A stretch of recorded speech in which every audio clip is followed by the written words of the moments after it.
Good evening, welcome. And at this time, I'm going to call to order Tuesday, August 5th, or Wednesday, August 5th. Tuesday, August 5th. Planning Commission workshop with special guests from the BAR to receive their input tonight. As a reminder for everybody, this meeting is being live streamed on the YouTube channel. I would ask our presenters, as usual, that you do come up under the microphone and answer so people who are following can follow along and hear you as well. A workshop, and I'll read from Briefing and Workshops. The purpose of the work session is going to be able to get more in-depth information and to provide an opportunity for the Planning Commission to raise questions, as well as an opportunity for BAR to raise questions within their purview to be able to make more informed decisions on this complex matter. And that's the purpose of tonight. No action at this meeting will be taken. Per our bylaws, as well as state statute that Planning Commission is governed by, minutes of this meeting will be taken as well. This is a follow-up to a work session that we had with LV Collective, 398 College Avenue proposed plan development. And there were many questions from the public input session that they were asked to address, and they addressed at that time. So we'll begin tonight, just so members of the Planning Commission, from Jacob, would you come up and explain the purview of BAR? And I will pass this out to you guys because I was not aware of all that they did. You can give everybody one. Okay, I know a lot of you aren't really familiar with a joint meeting between the BAR and the Planning Commission. For a PD such as this, basically we're asking the BAR to come in and review the type of things that are under their purview for any building review. So what normally would be going in front of them if this was not a PD, they're asking to look at it. We provide you guys with a list of, this is handed out every BAR meeting, but what they look at: building design, articulation, fenestration, exterior building materials, color palette, buffer yard design, landscaping, outdoor amenities, lighting, tree removal, fence design and materials, retaining wall design and materials, screening of mechanical equipment, location and screening of trash, pedestrian linkages, parking lot design, on-site vehicular circulation, public park locations, sign design, and any other aspect of Article 11 of the zoning ordinance. Then you'll see below that listed what is not in the BAR's purview, and this is what is usually taken up by the zoning ordinance. But in this case, the Planning Commission's charged with actually writing a zoning ordinance specific to this property. So then you'll have to go through all the uses allowed, the building height, setbacks, all those type of things that are listed there, including curb cuts, loading spaces, parking spaces, required fencing, that type of thing, tree protection. All that would have to be covered in the PD ordinance, which is now under your purview. Okay? Well, thank you very much, Jacob. And at this time, I'd like to introduce our commissioners, Commissioner Cumbie, Commissioner Yoder, Commissioner Kerrigan, Commissioner Crowley. Commissioner Rice was unable to attend, and Commissioner Hyatt was delayed in returning back to South Carolina, so they're not with us tonight. I'm Herb Tyler. I serve as the chair. If there's anybody here who needs assisted listening devices, we do provide those, and I would ask you to come up and see Rebecca Wilbanks, who is recording secretary tonight. I'd like to introduce the rest of our staff. We have Nathan Woods, assistant city administrator, who's over the planning department.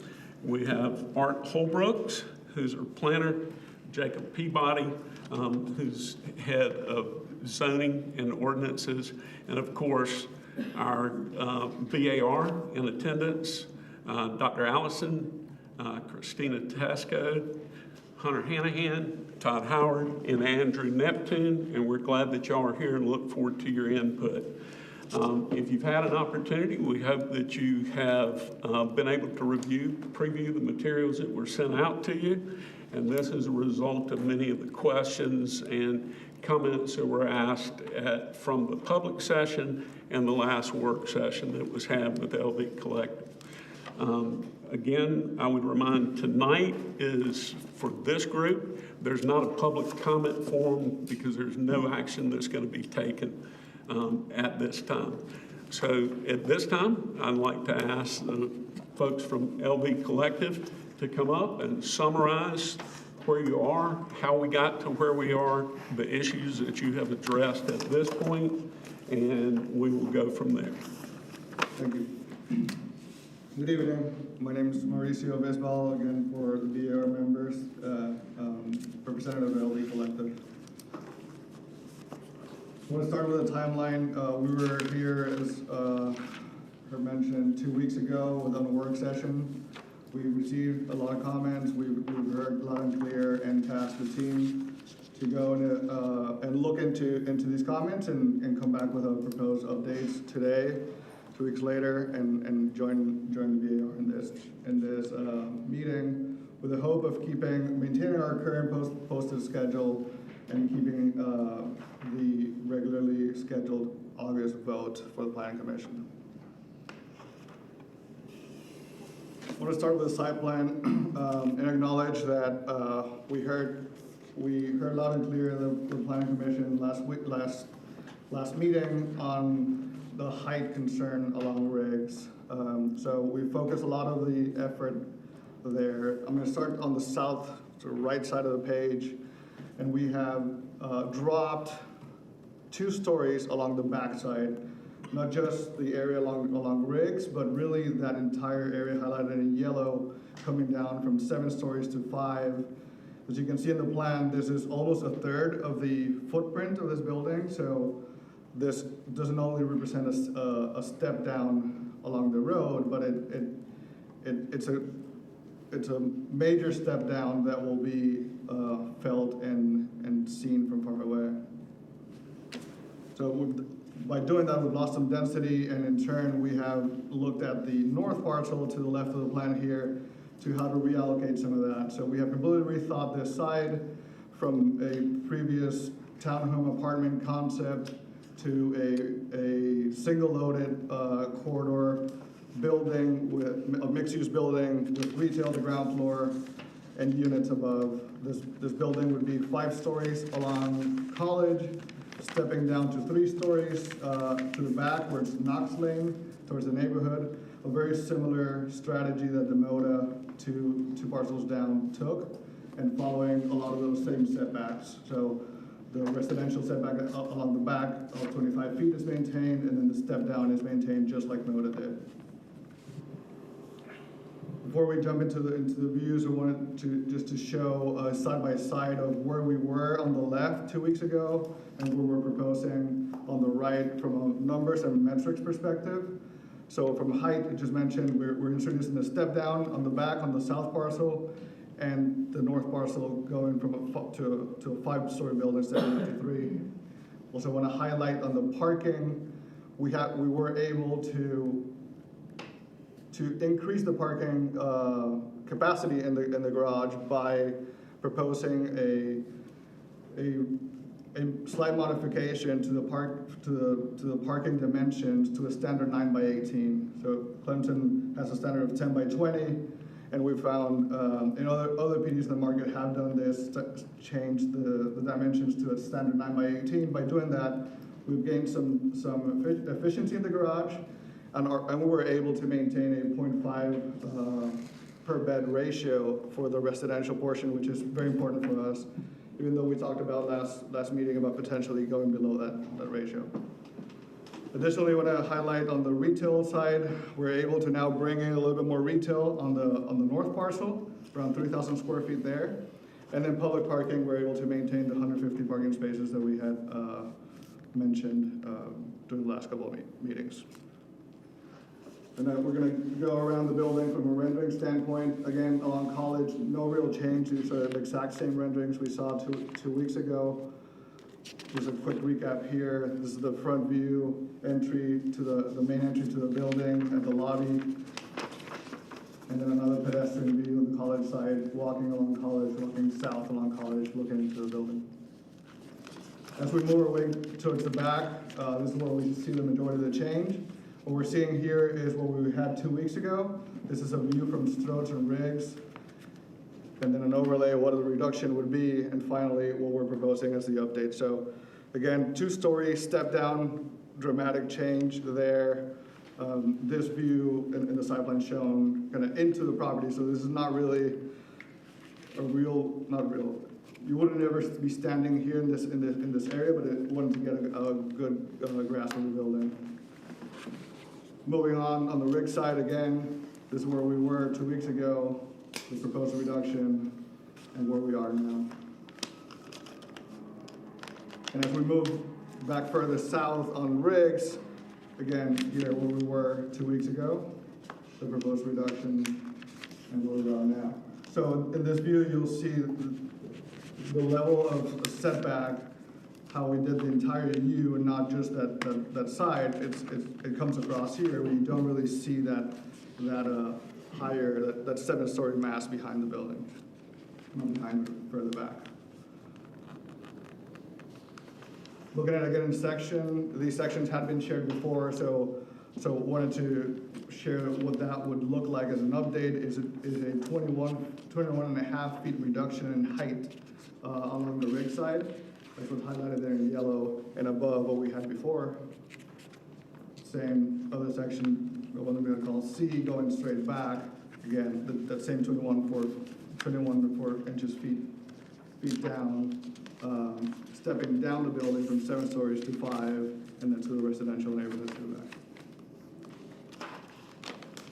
When looking at the project in context, we see U Center to the right, Moda to the very left, and here you don't really see the change in the south parcel since this is all happening behind on the back side, but you see the north parcel really changing to a larger, a denser product, mixed use, really following the language that's already being said along the College Ave, following Moda very closely.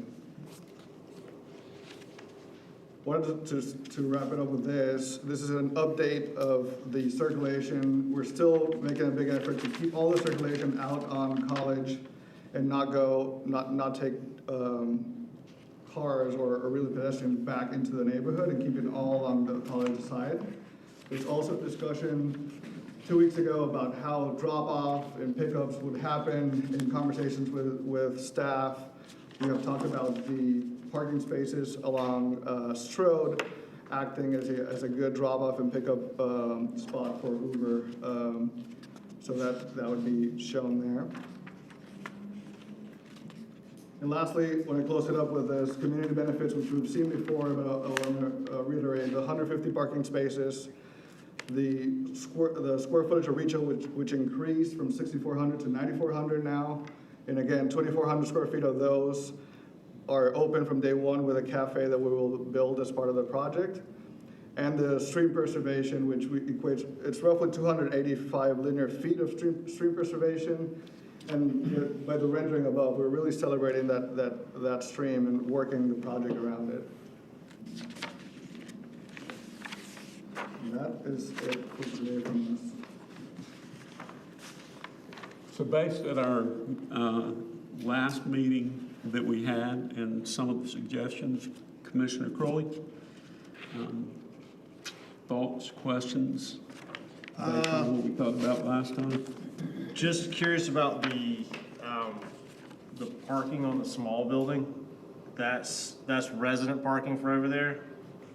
Yeah, so very minor amount of parking there to meet the minimum requirements for accessible parking for the residents and accessible parking for the retail. So those will all be accessible spots?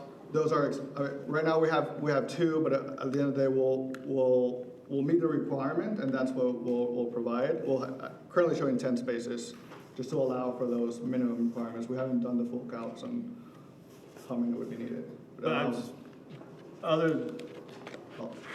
Because I just, we had talked about that, getting rid of that turn in there for any park. I understand the accessible requirements, if those are necessary, 100%. Just didn't know if there's any, I mean, 10's, I really appreciate getting down that low even, but just wanted to make sure, if you guys only need 6, even if you still fit in 10, would you just make them all accessible spots, just so that there's not any on-site resident parking over there, or would you still have resident parking over there?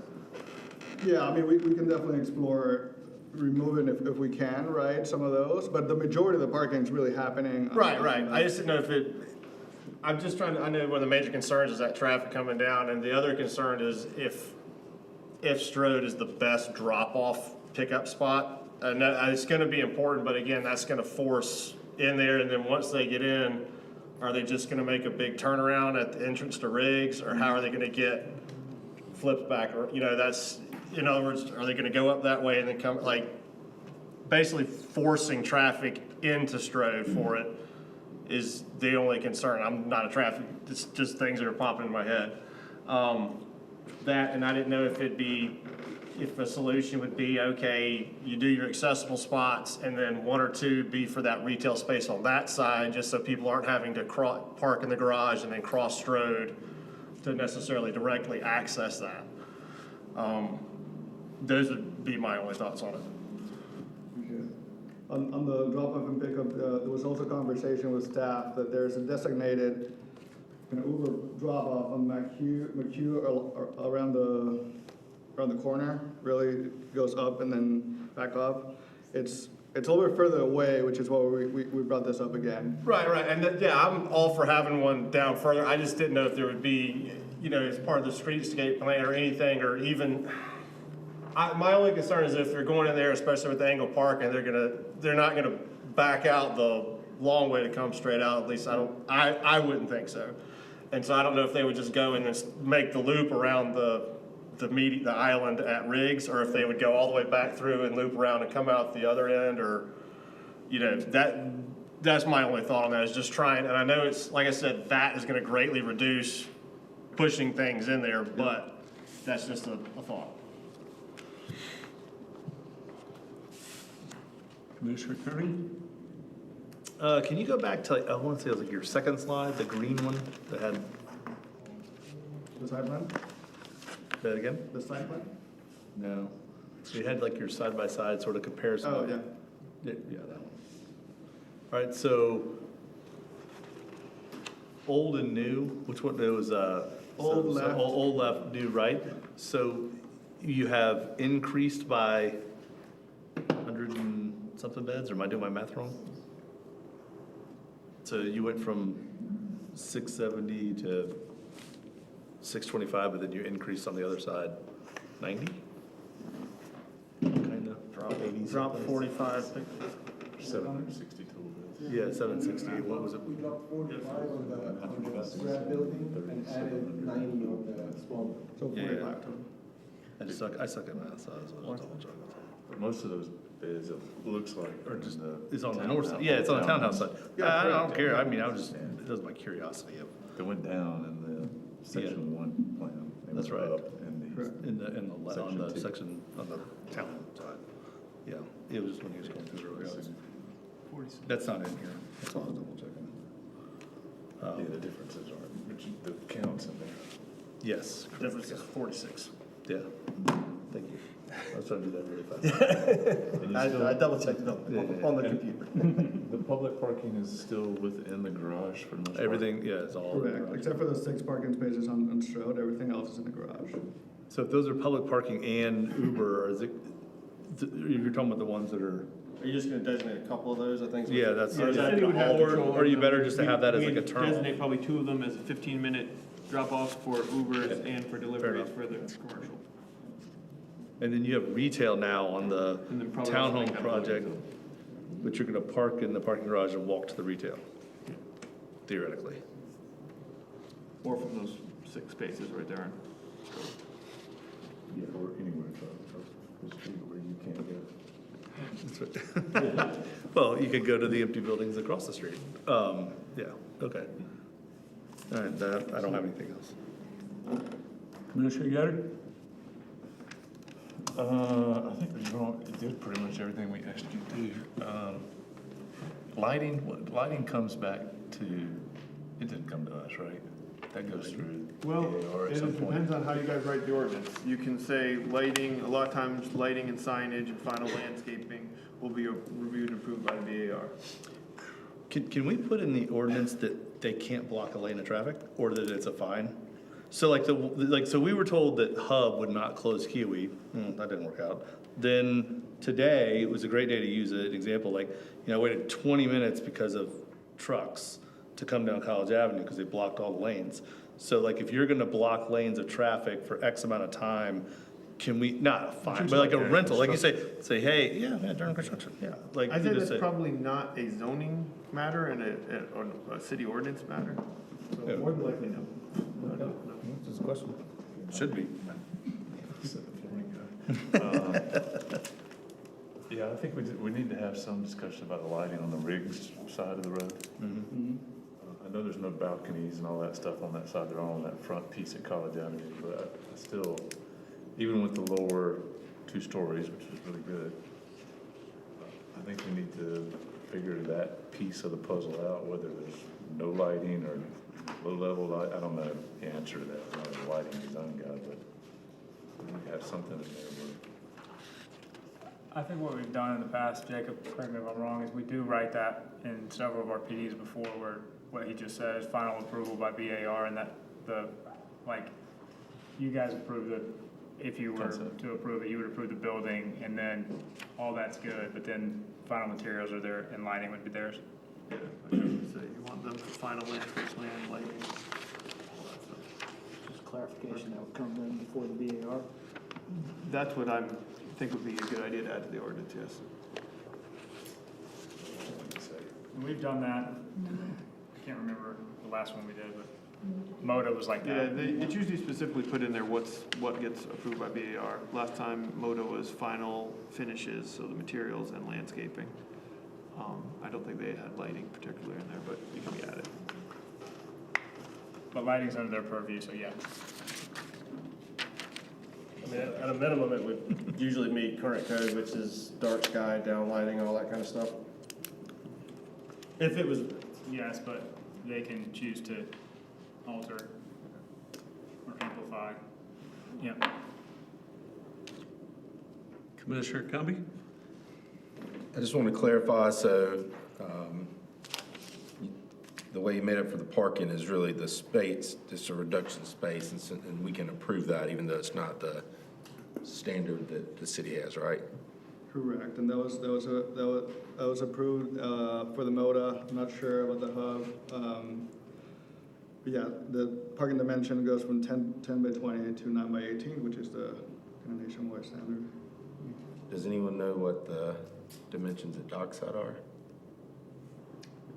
They're 10 by 20. They're 10 by 20 because it was not a PD. It was not, okay, that's right.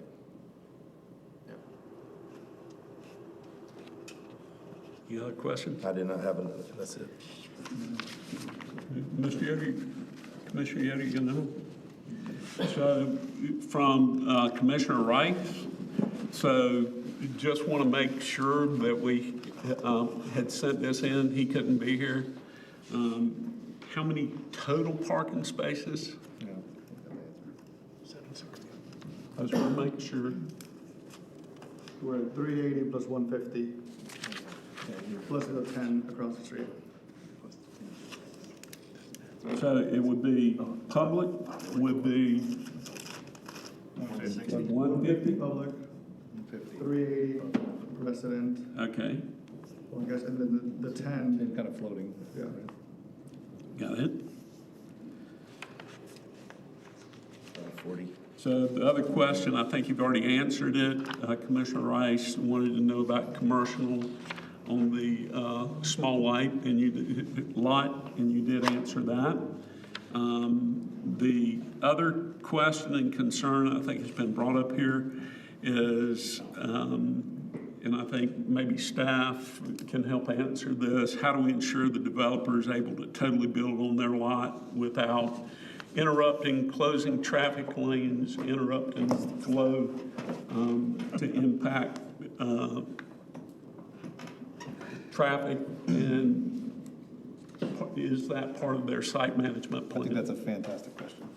It'll be part of the site management plan. I mean, the thing the issues this past 2 days were tear down of the crane on site. But as far as containing it to the site, they'll be required to park or on site or work out a deal with someone else. But typically in our site management plans, we require them to contain everything on the site that they're working on. So that's where that would be addressed, is in the site management? In the site management plan, it's not a zoning matter, so we have a separate agreement. The way this works is, let's say, and this is good for you guys to hear, if you're gonna build, if you have approved projects in Clemson and you're gonna build, you then develop a site management plan that explains all that. It's like a 15-page document that tells how you're gonna control things on site, how you're gonna control dust, sound, etc. It outlines an ordinance hour, working out the hours you're allowed to work, do the construction in the city of Clemson, and then that's reviewed by myself, the chief of police, the utilities director, et cetera, and then the developer and general contractor are required to meet on site and go over that document and sign it. And that is then recorded and published on a website, on our website, and has a council member assigned to it. And then they are held to that. So when there are instances like the past 2 days, we get phone calls. Okay. He does have one other question, but I think this will be, well, we'll go ahead and ask it here. How does this fit into Clemson Next plan? It does. I don't have the page in front of me. Or Jake? Nathan? I mean, the Clemson Next plan doesn't show this exact lot in the overall master plan, but it does speak into, it's a, for general build out of this area as multifamily mixed use with height. It speaks a lot towards height, walkable distance to university. So it's not in conflict with Clemson Next, I wouldn't say. 2 points that stood out to me, and maybe I'm mistaken, but doesn't Clemson Next speak to preserving history and not intruding on R20s? I think that's part of Clemson Next. So we've got the Morrison House, and we've got an R20 neighborhood behind it, so that's just a point of reference for Clemson Next. Okay. The other part with Clemson Next as well, when you look at that, Clemson Next is, many of you already know that we are in the middle of the comprehensive plan update. It was last updated in 2019. And you will take a look to where density ought to be. You can look at the revision before that, the revision before that, all the way back to the 1970s in the comprehensive plans that are done and where density is referenced. So all of that does go within this corridor. It specifically says east and west of this area when you're talking about density and walking distance within there. So Clemson Next identified 7 hot zones. I think what Jake was referring to is that this zone wasn't totally designated per se, so it continues to be taken into account as the comp plan comes together. What I would also mention to you, you are correct, it does, and the land use plan and everything else talks about preserving history, and our comp plan has 11 different areas that we take a look into as well. So thank you for that. I think that's very It's page important. 16 is the reference, if I'm not mistaken. It's page 15 and 16 of Clemson Next outline the tenants for multifamily student housing along College Avenue. Okay. So I'll just make sure that's correct and everybody can have that. Call me out, please. Yeah, it does. 15 and 16. I will say that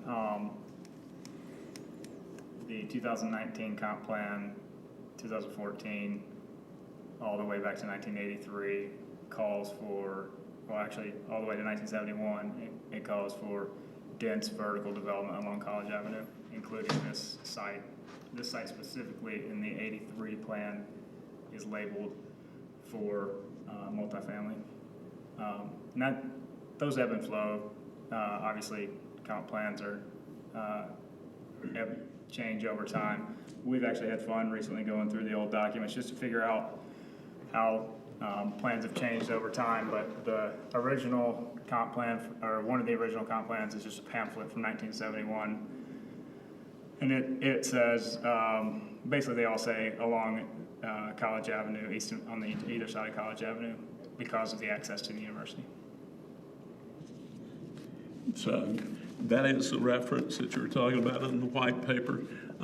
What I would ask is, since we have our bar with us, and then I have a couple more comments and questions for you at the end that we said we would address the last meeting, that we will address at the end.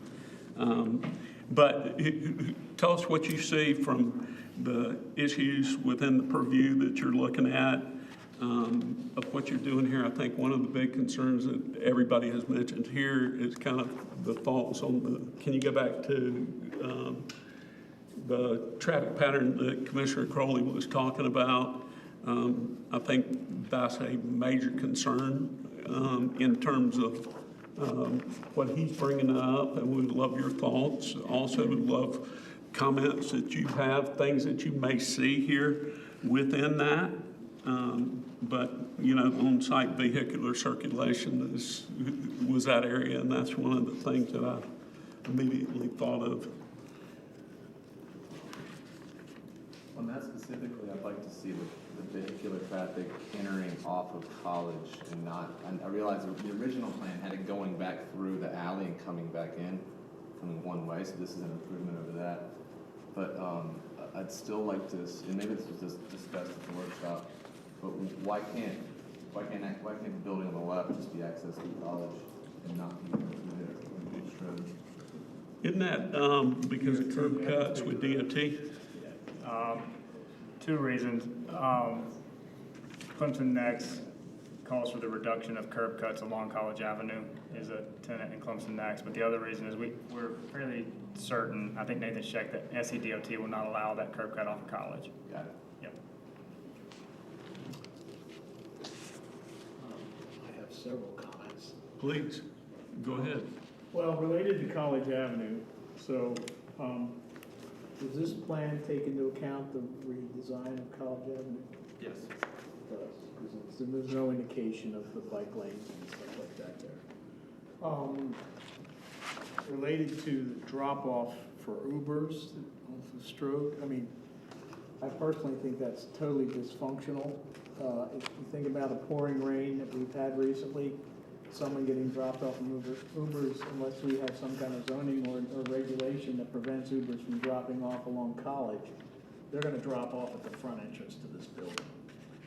And I think that there should be a pull-off and drop-off zone along College for that to happen.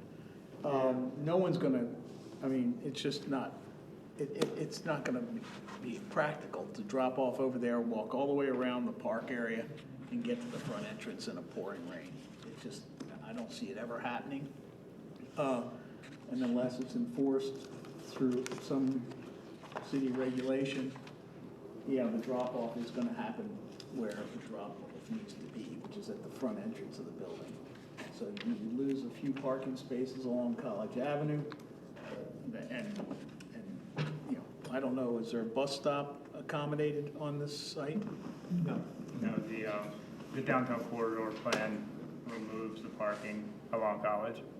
It does remove the parking. So this is a pull-off zone here, where the curb line, if you go to page 32.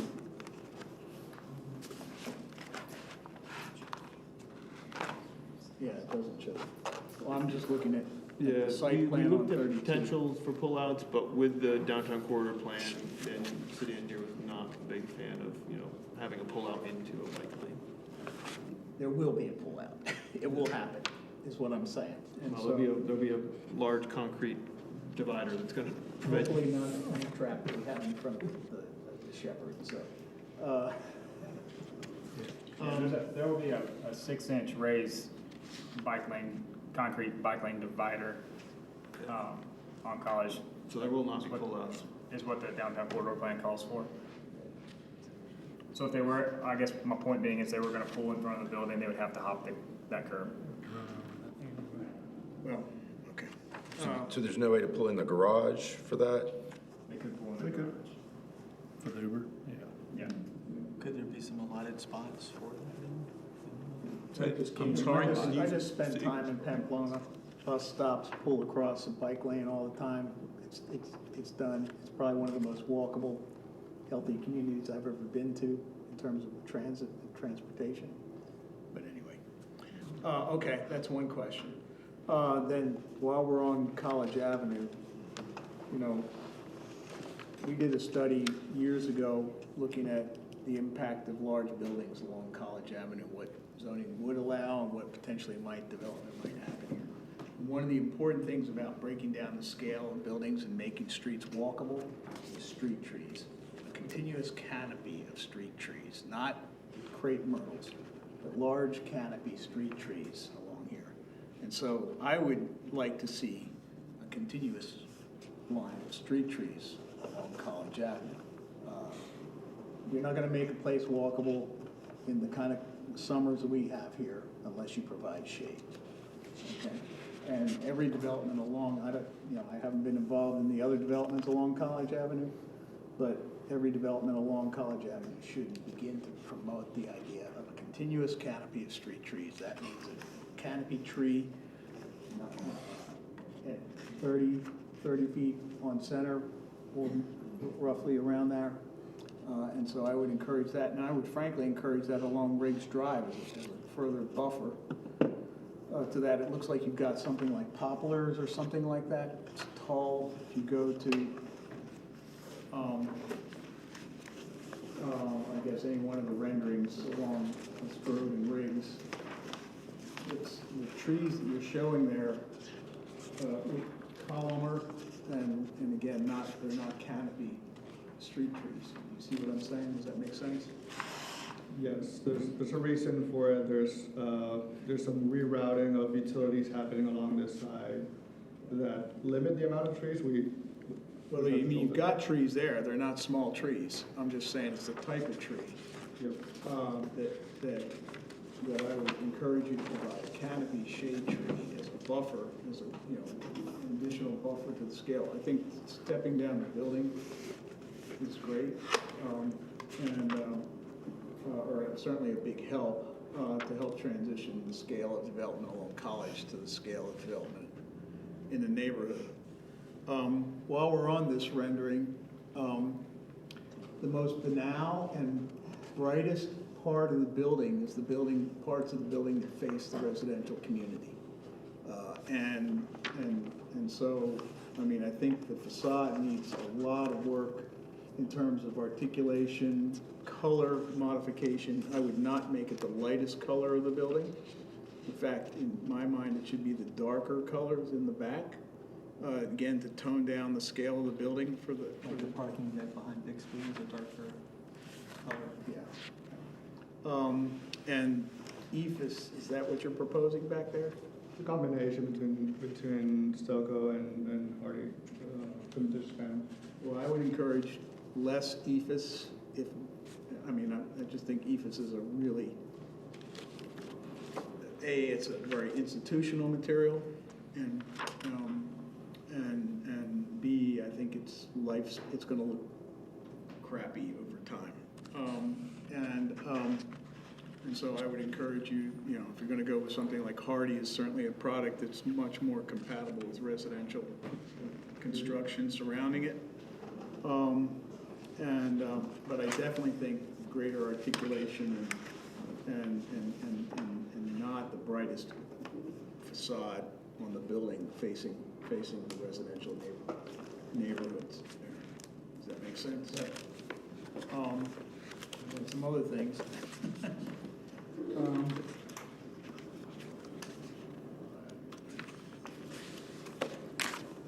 mean, those were my main issues, is the facade. I mean, it looks like the facades along College are much more articulated with grid lines, I'm guessing, is that because that's the hardy material there? Up top. Up top? Yes. So, you know, I think that should be carried around to the backside as well. I mean, I think your building is very well articulated, both in terms of window proportion on the College Avenue side, but the least articulated, you know, it almost looks like a jail or a prison on the backside. You understand what I'm saying? And whereas this is a relatively handsome articulation of ratio of window opening to wall, you know, the change in materials, the different colors, you know, but I think you need to do more of that on the backside of the building. Yeah, I think just a more architectural cohesiveness in the back. It really, the back side of the building really just feels like that's where the money's being saved. And I get it, but I just feel like architecturally, if you can look at a building, study it, and really see like, oh, that's where you save the money, it's like a little bit of a, maybe a missed opportunity. So just some sort of carryover of the language that's on College Avenue, which I think we all agree is kind of the A side of this project, but just carrying it around, just establish a little more cohesiveness and a more friendly gesture to the neighborhood, which, you know, like we talked about earlier, Clemson Next, preservation of neighborhoods, that I think it ties in well with making that adjustment. Any other comments? I have a few. Okay. So I would agree, that was one of my biggest concerns, is I appreciate the step down immensely, but just the articulation. I mean, you look, I mean, I really love the moments over where the spring is, or the creek, of that, and how it sits in the vegetation, and how it's articulated, and just the variety. But then, you know, you move to Rigside, and it's just, it does look very institutional, prison-like. My other concerns are the open decks and balconies on the side with some of the amenities. Those balconies will be within earshot of people living in their homes, so that's something to consider.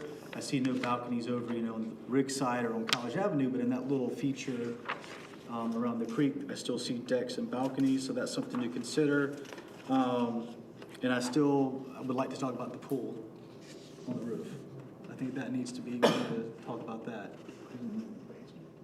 It's on the roof.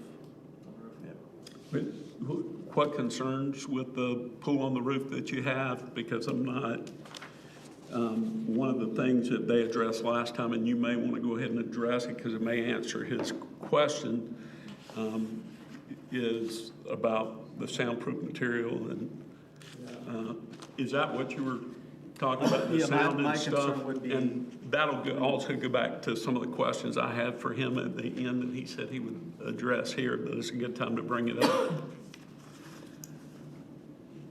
Yeah, so I have up a slide from our presentation 2 weeks ago.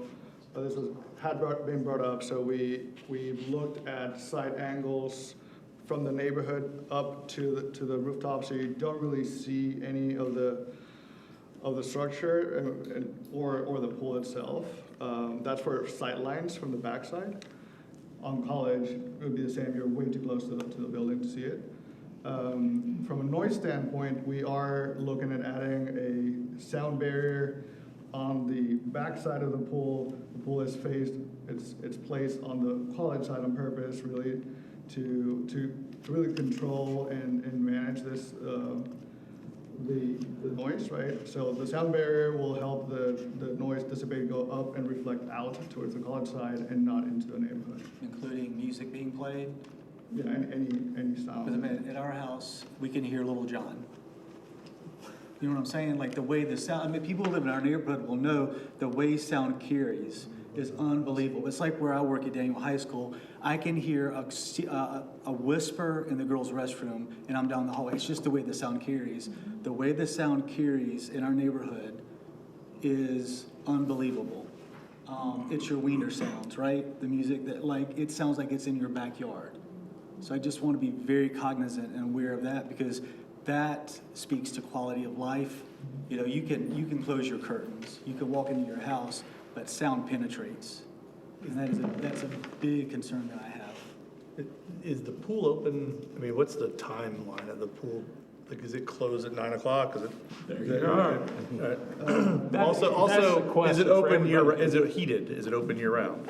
At this point, we don't know if we'll invest in. So if it's only open to But, September? the open typically closes at 10 PM. Okay. That's the outdoor amenities closing time for the project. And what time does it open? Since opening, so since. I'm sorry? 8 AM. That's fine. No one's going to pool at 8 a.m. So, looking, all right, so I misunderstood the plan, I guess. So what's in the amenity space? The indoor space, Yeah. it's a gym It's a gym. and an outdoor, not outdoor, indoor like living space. Because I wonder whether you could somehow look at the amenity space as being an L-shaped enclosure that then orients the pool to the College Avenue side exclusively and buffers the pool from the, you know, so you would have maybe a longer outdoor space. You see what I'm saying? Does that make sense?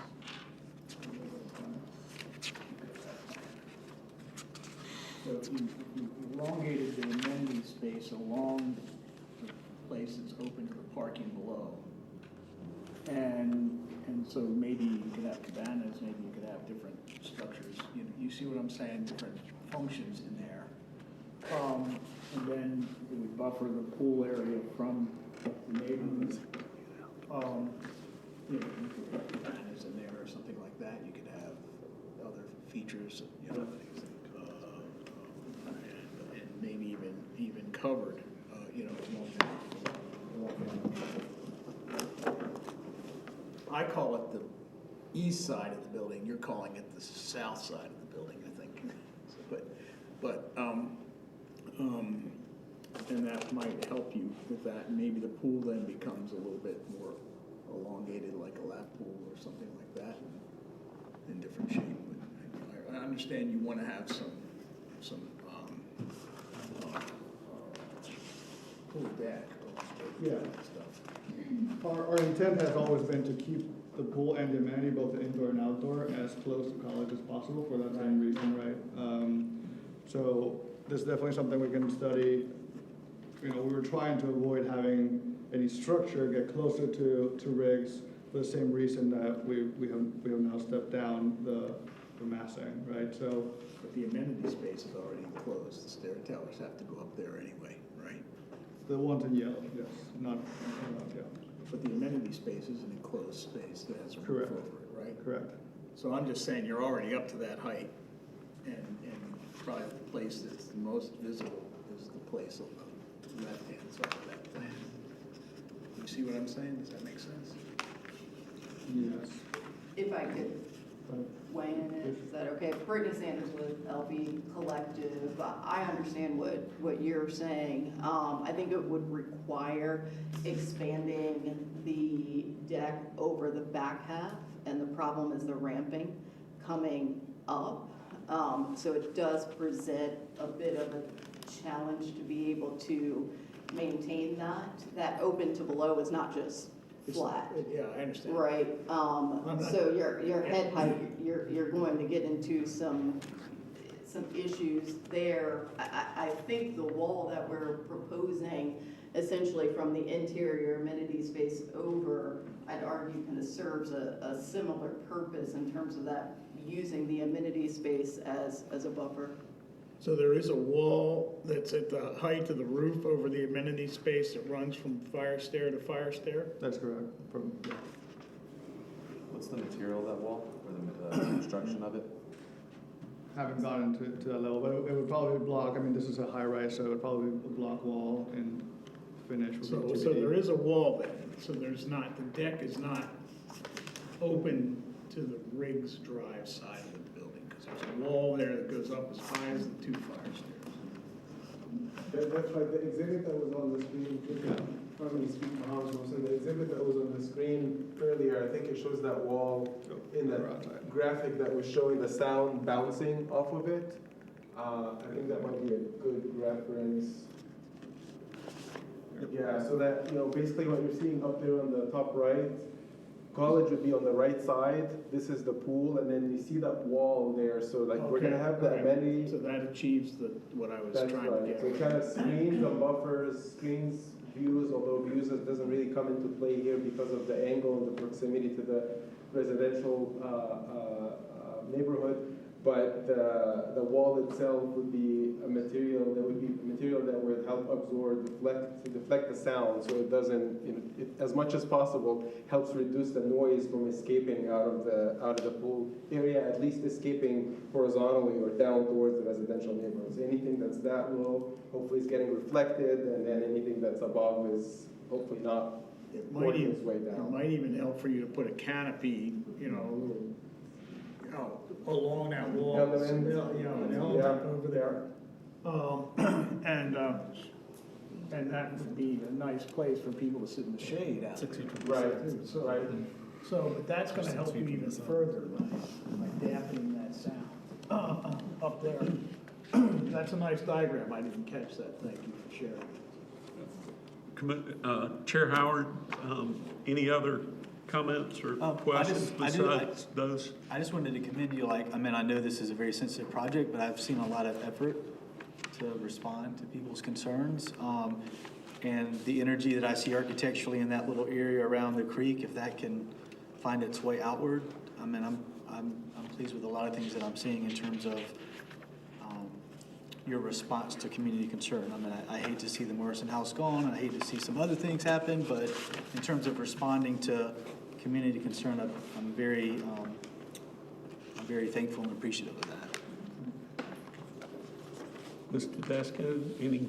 I do have a question. Plan that shows the pool deck and the roof amenity, it does show a wall. Can you tell me the height of that wall? I think we had it at 8 feet, I believe. It's between the parking and the pool deck. That's correct, so. Okay. That's the same wall that's highlighted there where the blue arrows are bouncing off of. Okay.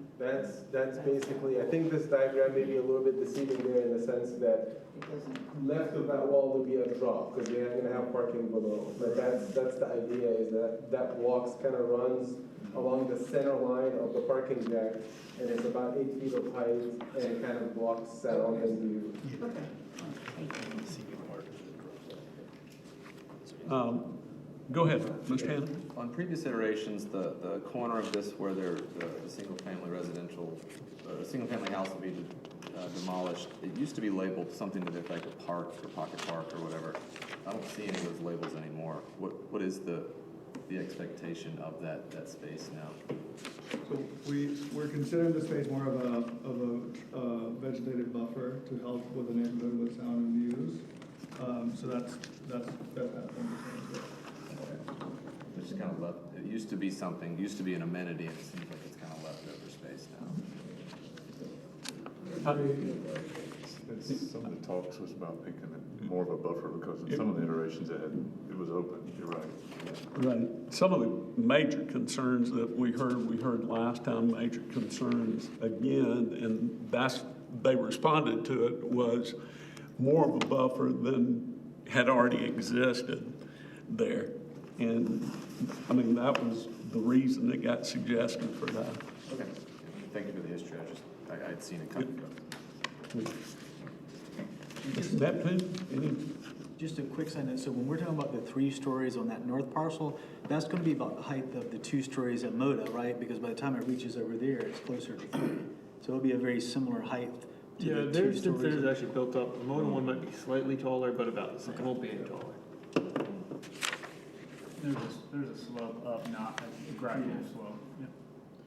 I think the elevation, what you're calling the south elevation, I would call I guess it is the south. It changes in the plans and things, but the south elevation is, to me, the one that probably you can do the least in width because it's facing the other development? Yeah. I mean, if you have to prioritize where you're articulating the facade and where you're spending money on facade material, I would prioritize those other street facades a lot more than this one, okay? Assuming you're the architect. Yeah. But that's, yeah, you've got some nice articulation going along College Avenue. I just think it needs to carry around to Strode and Riggs. Any other comments? I think the one thing that I would say, and I think Jacob's correct, is the PD ordinances get written and gone through, which is internal staff review right now before we get it. And one of the things would be to include a lot of the plain language.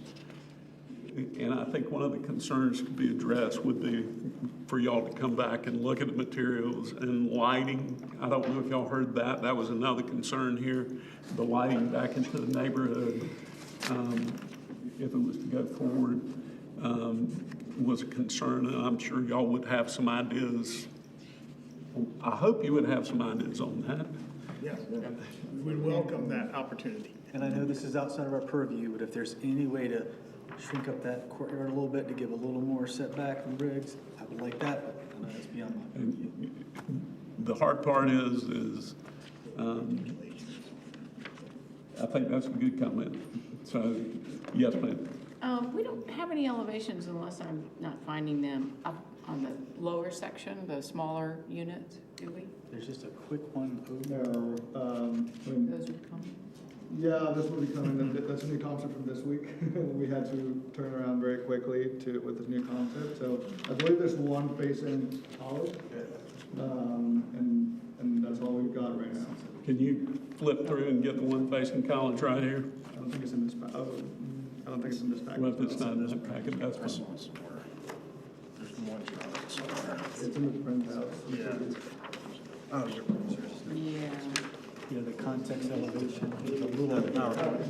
It's in here. It's not there.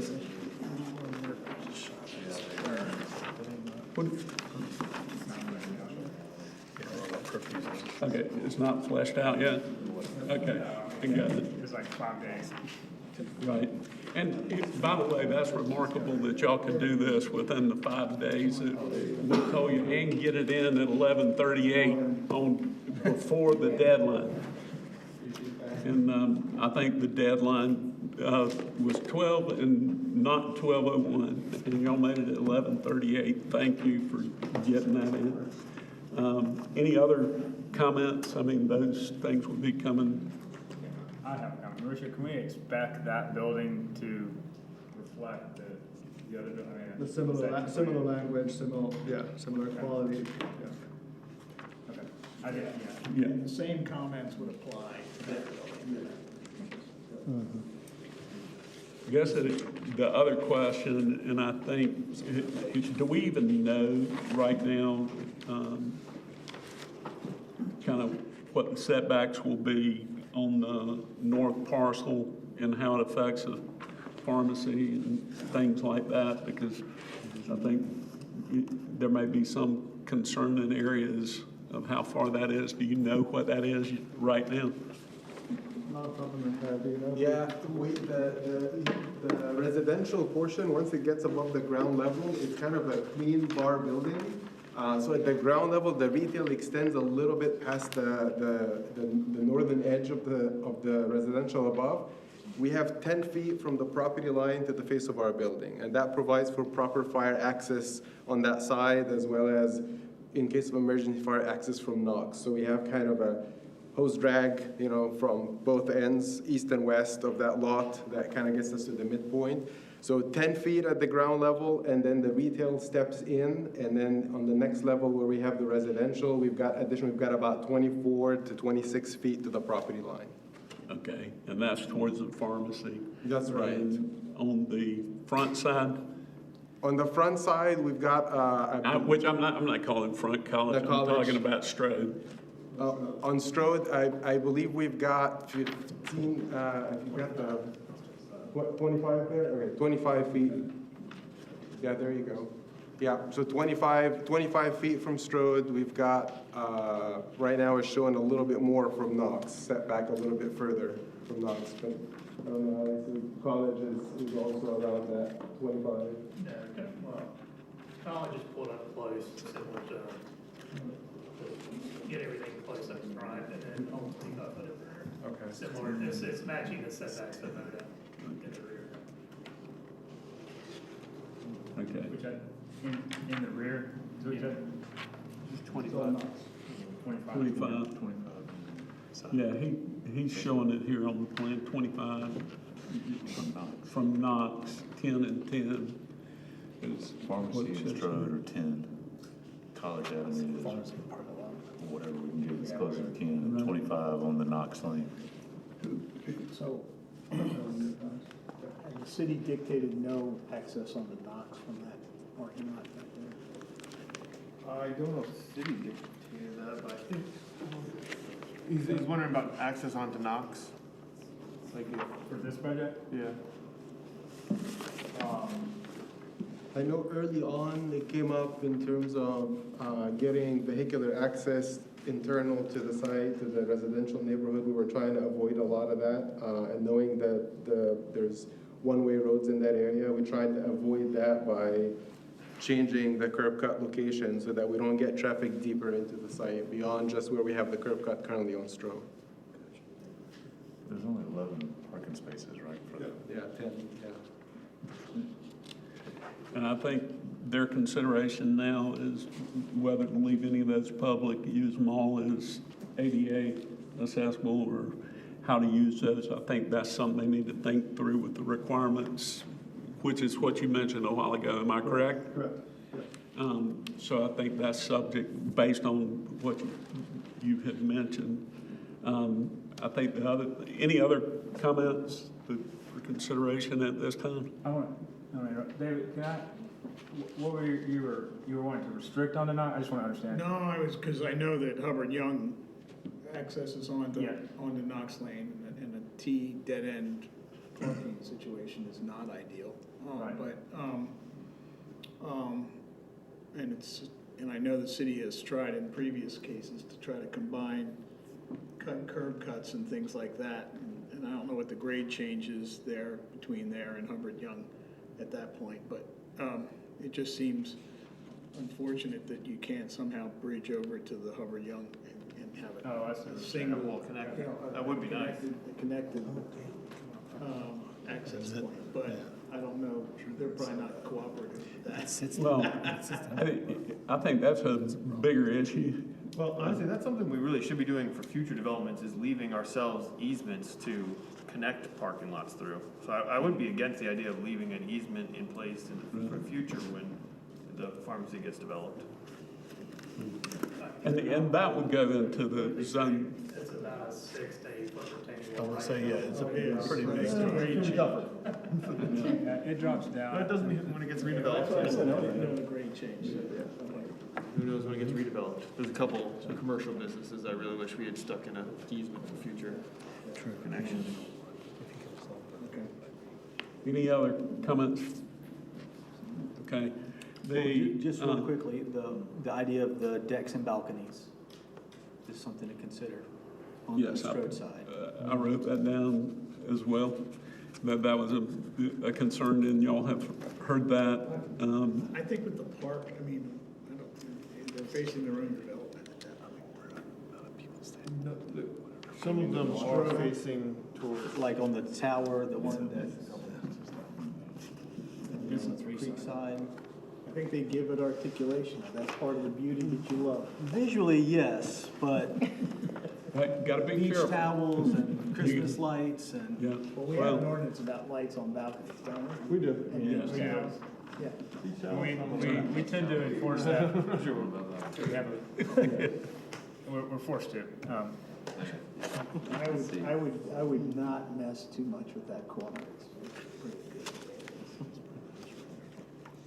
So I guess the other question that I heard, and I did, and I'll go back and ask you again, because I remember from the last workshop, you mentioned at some places you did the Uber with inside the garage. Is that a possibility or not a possibility? It would have to drop off in the public portion of the garage, so it would be dedicated to public spaces for that. Yeah, it's no problem. Is that, That was, I had written that down during this is to possibly swap, that way that might encourage people not stopping on the street. If you can pull in undercover, whether it's bright and sunny and hot out or raining or whatever, you pull in the garage right there, you get picked up. And even if, I've got another question about the parking circulation, just because I think it's probably typos or something from the turnaround, but circulate, but it could be like the first two spots where you pull and that way you can just back up and pull right out or something like that. That's how it is in the Keith Street deck right now. We have 2 spots for, Yeah, they're right there. Yeah. Yeah, and those are perfect. You pull right in and back right up. how do y'all feel about that? Yeah, the entry to the deck where we have the flat landing, the challenge of trying to circulate internally is all the parking levels of ramping, obviously. And so we could probably designate an area and stripe it at the entry of the deck so that there's a couple of, loading and unloading zones. And then from there, you enter, you back out, and I guess maybe the gating of the parking could be kind of thought through a little bit in the context of allowing ride-share vehicles to enter into the deck, but I think that's feasible. The other thought that we were thinking about, and I know it's not ideal to have to come out of the front door and walk around the corner on Strode to get to these angled parking spaces, but I hear the concern, if you're entering off of College and you're parked angled, chances are you're gonna back and you're gonna keep going on Strode, and that will get you inside, further into the neighborhood. I wonder if there is opportunity there to rework these spaces, stripe them so that they're perpendicular. So like if there's a couple of loading zones, you come in, you pull 90 degrees. At that point, easy to back out and get back to College. So you don't have to be forced further into the neighborhood. The engineers actually looked at that, and they can be straight in, but they don't have to be angled. yeah, we're typically amenable to that. That road's actually too wide of how it is, we can skinny it up if we need. That might be another option. And typically when you do that, you may actually pick up, you may not lose the 6, you may be able to get 8 in that space to leave the 6 and provide the extra ones for loading. Okay. Is that something you guys are good with them exploring with staff? Yeah, straighten those out? Yes. Oh, yeah. Are y'all good with that? For them to explore those 2 different options for drop-off? I'm sorry. With staff, there are 2 different options that they have. One was in the parking deck. The other was changing, instead of angle parking, changing that, which they mentioned they're usually good with, and may be able to get even a couple of more spaces there. Perpendicular. That's right. Yes. Perpendicular, yeah. And Citi's okay with 90-degree parking backing onto a street? On low volume streets, I believe so. Our city engineers have to look at it, so. It would depend on traffic counts and stuff like that, but typically so. I mean, my only point is that Uber parking over there in a heavy rain is just not gonna happen. I think the ones inside the parking garage are probably a good idea, but we still need a loading zone for big trucks. I don't know if that can go in the. That was actually my next comment, was that I hadn't seen a designated like Yeah, I think it'd probably end up Amazon being these spot or spots there. anything. It would just be certain hours, we'd set them as a loading zone. That was part of the concern last time, because in front of Bixby's, a lot of complaints that we've gotten and heard in the meeting was that a lot of times they'll just park stop there the road. and will do that, and that was a concern that we brought up and that they considered. So we do have a trash staging area off the parking entry, which we would assume that would be the same spot for drop-off for like packages and whatnot. No, but You won't be able to get a big truck or a big van into the garage. I mean, I guess a van would, but a box truck. right, but that trash spot, if somebody pulls in there for deliveries like Amazon van or UPS van or whatever, they're gonna have to back out on the College though, right? No, Or is there a turnaround? the spot is off of the entry to the garage, so, it's not drawn here, but it's right in front of where it says, Where the trash room is. Right, how do you turn around from there? Well, That's what I'm saying. Instead of backing onto College, you'd be able to back straight on the sidewalk, almost kind of in a way, you cross the parking entry, and then you leave to College facing forward. So like if you come in. Okay, so you don't have to back out into public road? No, you back on kind of along the sidewalk on our property at that bottom right corner of the plan. So it's not a road, it's a, and I'm just, this isn't, you said sidewalk, I'm just asking, so this is. You have the civil plan. I have this plan, and I was gonna ask about your traffic directional plan in the parking garage. Very similar to what we did. You got it?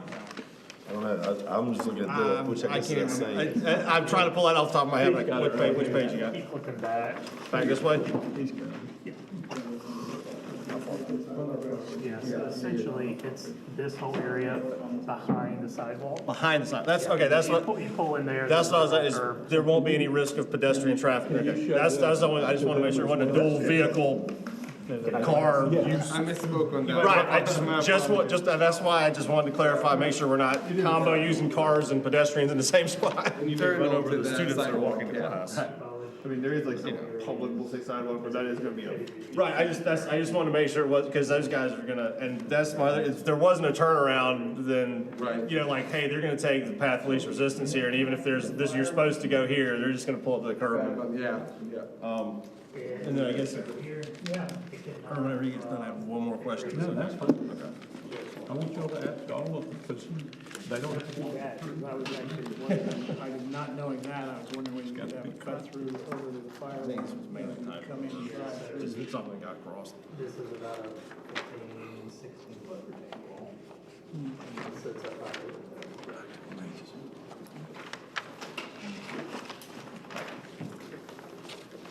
Okay. Commissioner Crowley? Yep, I had it, and I've lost one page, so on, it was here, there's a traffic diagram, for the pedestrian vehicular traffic coming into the parking garage. And then on the basement level, which my fingers got shuffled there, I had them marked, but it only shows an up ramp and not a down ramp, and it's dead-ended, and part of the basement spaces are allocated for residents, and I thought you guys had said all the residents' parking was gonna be like third floor up.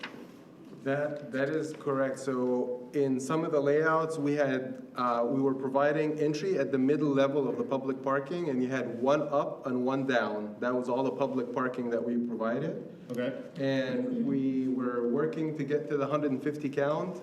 And in some of the layouts that we've done, we had a little bit more above the 150 that we needed to kind of hold the location of the residential gate, which was on level 3 on the parking deck. And so like we ended up with a little bit more than 150. And so some of the ones you've seen may have shown a few residential spaces designated either at the very bottom of the public parking or at the very top of the public parking. Yeah, like this is an example right here. Yeah, so that's, I think that's, so on the traffic pattern map, it's just got the arrow showing, the green dotted line showing up to the dead end wall there.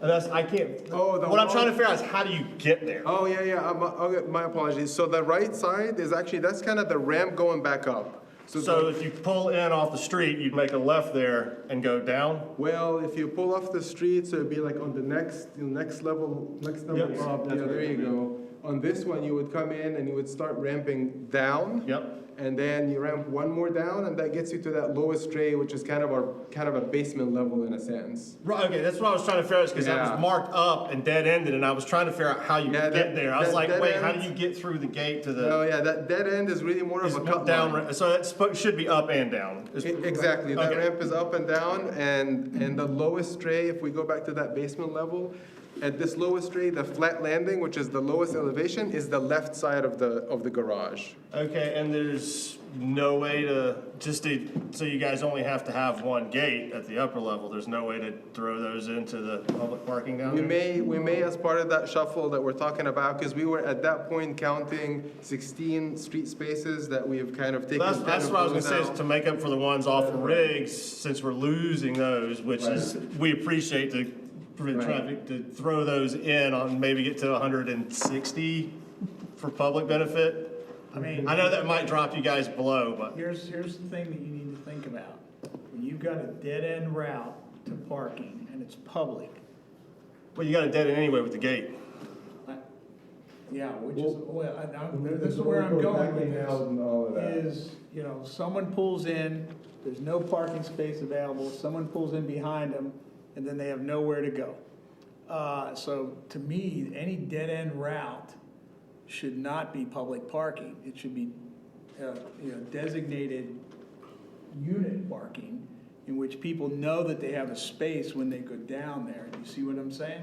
The minute you're gonna have all kinds of traffic problems if you got public parking going into a dead-end route that then is potentially filled and someone pulls in behind them.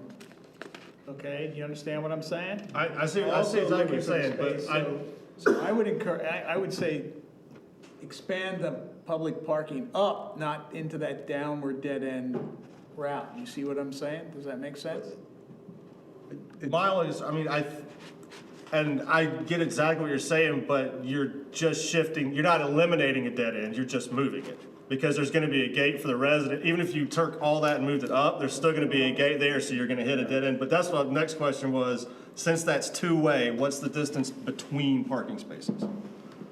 Between parking spaces, like the drive aisle, 24 feet. 24, so The it's a public standard- street. Yeah, the public street standard width. is 20 for the parking deep and 22 for the drive aisle, but with the request to Reduction, go you have 18, 24. we've gone 24, exactly. So the bay is 60 feet wide. And 20 18, 24, 18. Okay, and 24, one of you guys, that's the street regulation currently? 22, yeah. 22, okay, so it's actually wider than any new built public street would be?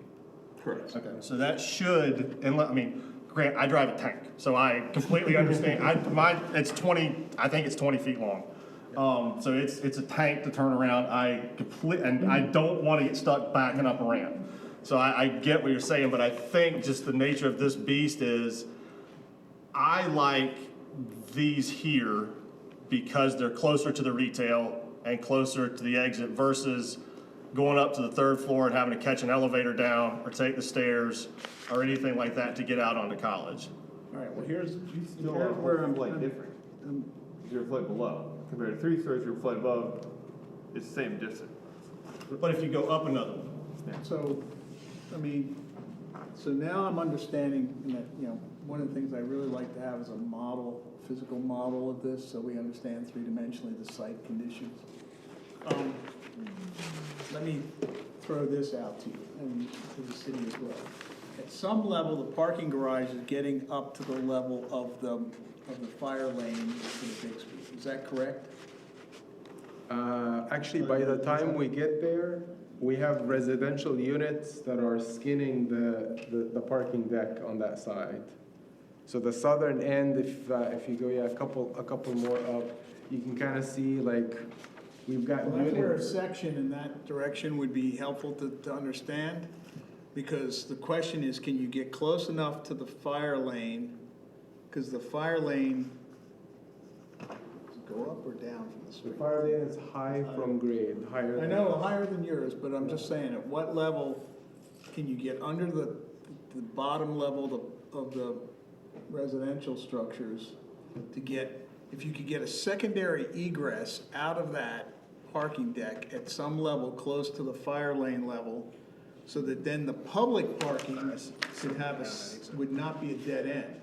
And then the gate happens after that point. Do you see what I'm saying? Does that make sense? It does, and I wonder if the site section that we have, and we've looked at that because we've contemplated that idea, but the way the site is stepping up as we go south, the long cut, this one right there actually kind of shows it some, although we anticipate at some portion of this site that retaining wall we're talking about being 16 feet tall is going to be a little bit higher. I believe the driveway, the fire lane for youth center, may be actually sitting a little bit higher than where it's depicted right now in that section. And so you can kind of see that, we are very close because of the natural grade on site. That fire lane is very close to the elevation of our first residential level. I understand. And I just wonder whether if you were to cut a diagonal from the fire lane in this section down to your top level of your parking, then you could actually get a clearance underneath the blue.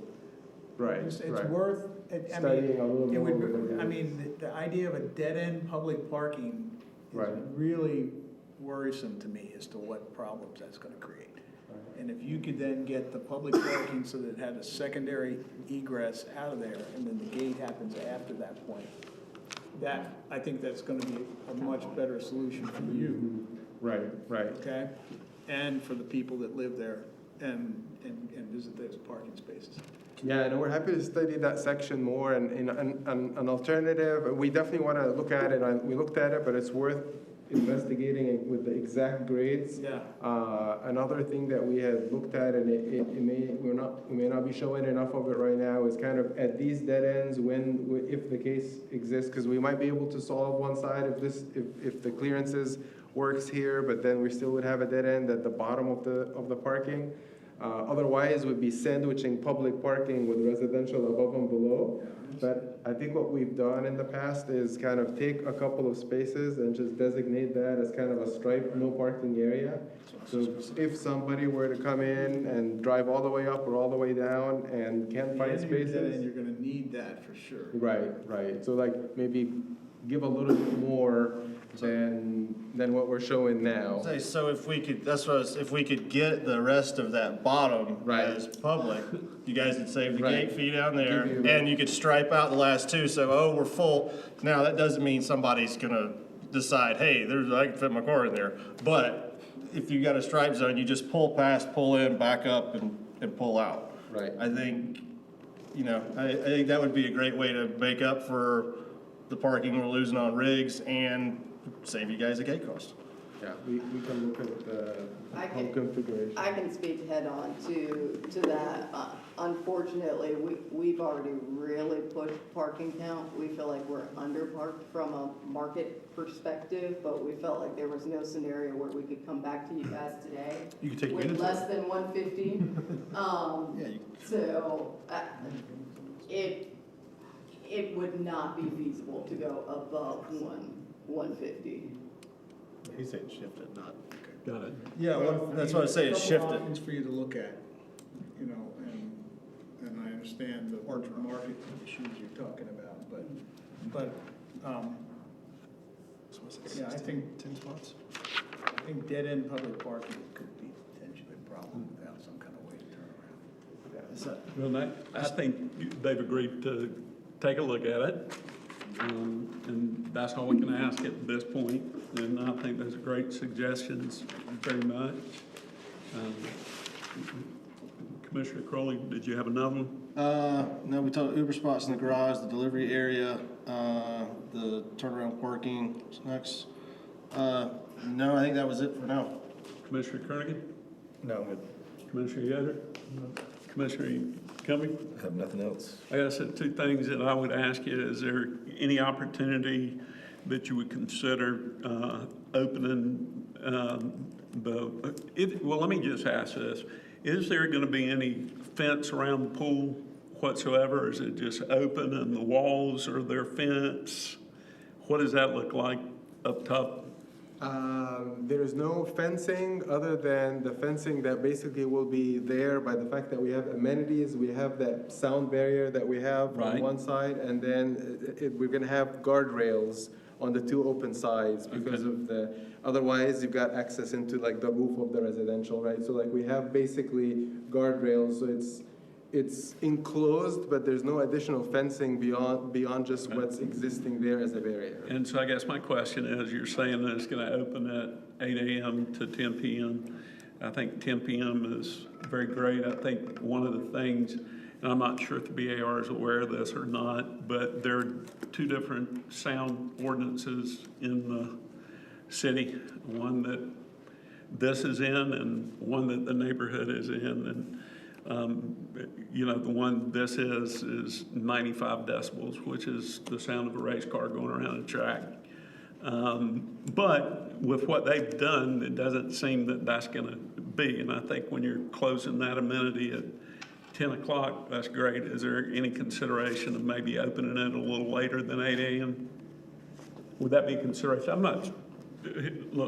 I'm just asking for consideration. Yep.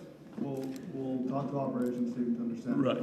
And then how would you control that access at those times? And how do you monitor that? There's access control on all the doors that. So it would be programmed to get in or to out? And then how do you ensure that it's totally closed at 10 p.m.? Well, there's staff in the building that will walk around, right? The doors will lock, and staff will make sure that there's no one sitting out there. Okay.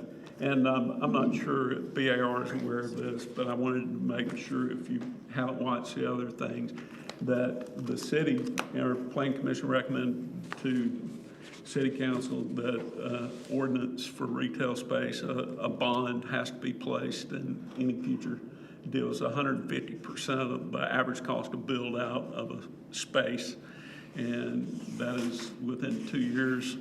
And then if it's not, there's a right 2 weeks to call that in, which would then allow the city to give that back or to help incentivize.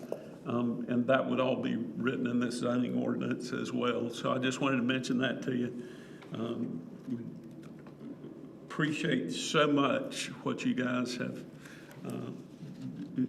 said and the input here.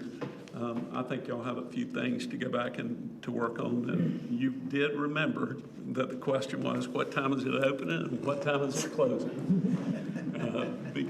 Because sound does travel, as you mentioned. And so the other part of this, just so everybody in the public is aware, one of the things with the Planning Commission that we are governed by is the section 629.310 Code of Laws, Title 6 is the Local Government Comprehensive Plan Enabling Act.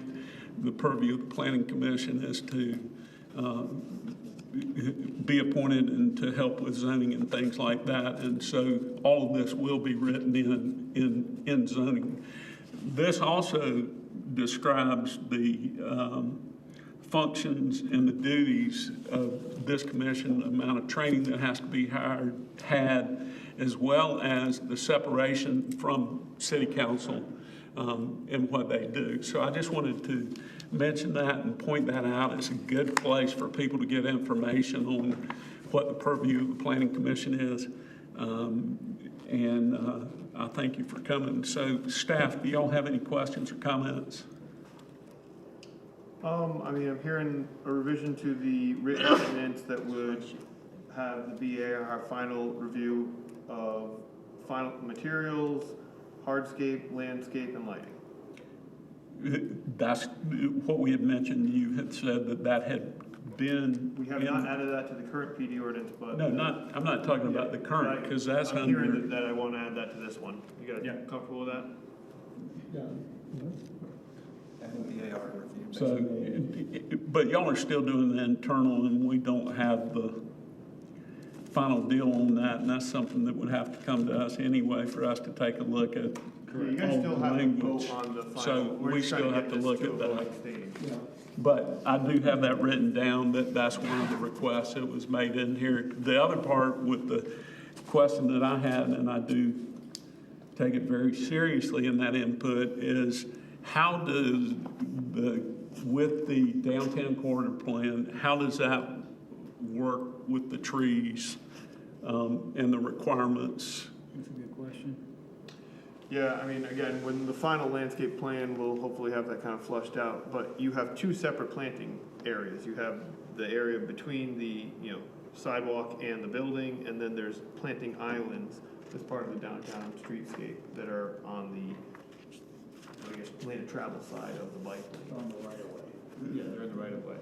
So hopefully we'll have both. We'll basically have double layers of trees, but you have to be kind of strategic about where you place them so that they don't conflict. But there's plenty of room. There's actually, areas, it's kind of hard to see in this, but from the face of their building to the lane of travel is 30 feet areas. Right. So it's considerable. Well, that was one of the things, sidewalk width is important too. Yep. I mean, we can't continue to promote narrow sidewalks as we're increasing the density downtown incredibly. Amen. And so sidewalk width is another thing I want you to look at. And I think I when think you guys look into that at the final kind of design. Once this gets a little flushed out, we'll have a real layout of the front. So, Commissioner Crowley had another thing. One quick, if you guys could, just don't need to answer it tonight unless for some reason you just magically have it. But for the meeting on Monday, if you guys could, bring jobs, just how many jobs, not construction jobs, but just permanent, long-term jobs, how many will this project create? We're gonna have that. Okay. Any other staff comments or concerns or clarity that's needed? So do I have a motion from people here? I'll make a motion to dismiss. All in favor? Y'all good with us closing the workshop?